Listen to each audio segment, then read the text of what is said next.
All right, well, welcome back, everybody. So today we are going to continue clearing out that oak tree that we started in the last episode. So what we're trying to do is clear that oak out up to about 10 feet in it. It's a huge oak, but it's got hundreds of trees underneath it because it's just been let go over many, many years. We want to clear that out so it looks nice and neat underneath, as well as we want the view there because eventually our back porch will be looking right across that. And we want an unobstructed view out to the field. So I've purchased something. It is called the Forester blade. This goes on your weed eaters. And supposedly for small little trees, limbs, it's perfect for cutting those off at ground level to keep from having to do all that bending over that I'm doing with a chainsaw. Now I am a little concerned about the extra load this is going to put on these very tiny gearboxes, but I've watched several reviews online. A couple very popular YouTubers have actually did reviews on these. They seem to work very well, especially for woody stuff. Now it says grass blade up top, but let's face it, it is a chainsaw blade that is wrapped around a disc. It's made for woody stuff, and that's exactly what we're going to use it on. So we're going to try this. We're going to get out the Stihl pole saw. We're going to do some cutting today and pull some stuff out to get ready for chipping. All right, so here it is. Like I said, it's literally a chainsaw blade that is, or chainsaw chain, I should say, that's been affixed to an actual blade itself. So we'll see how this works. It feels quite sharp straight out of the package. It does come with a little round file for it. So I'm gonna get the weed eater head off of this weed eater and just a string trimmer head. And we're gonna put this on, go put it to work. All right, so as you can see, this is directional. So what we need to do is go outside, fire up the weed eater, make sure that we're going the right direction, and if so, we'll grab the pole saw. We're going to get to work.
Well, I can tell y'all one thing, that blade is bad.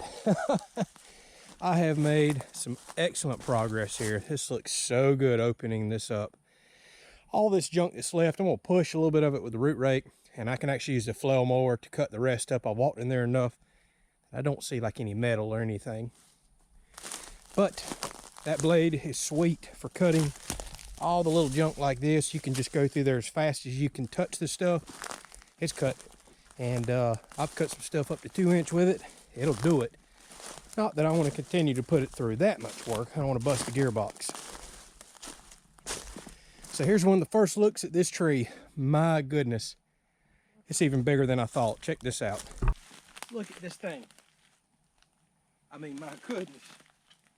Just to give you an idea. Wow. What a tree. This thing is absolutely massive. So I've owned this property for 7 years now, and that's my first real look at it because it's been so thick. Just never come up in here. And I'd say it's probably a foot wider than I even thought that it was. This is going to make a real beautiful tree once we continue to get all this cleared out. I mean, now you can kind of get an idea how everything looks and will look. And I think it'll look beautiful once I get all this mowed up and get all these piles chipped up. So like I explained in the last video, what I'm doing here is I'm leaving these high because I'm going to come up here and try to push on them with the root rake on the tractor. See if I can push them over, work some of the roots loose, get up underneath them and see if I can pop them out. There's a couple of them that's probably a little big for the tractor, and I don't think I'm going to be able to do anything with it, but time will tell. Otherwise, I may just have to cut them off flush with the ground. So at this point, we are almost halfway through after I get these up.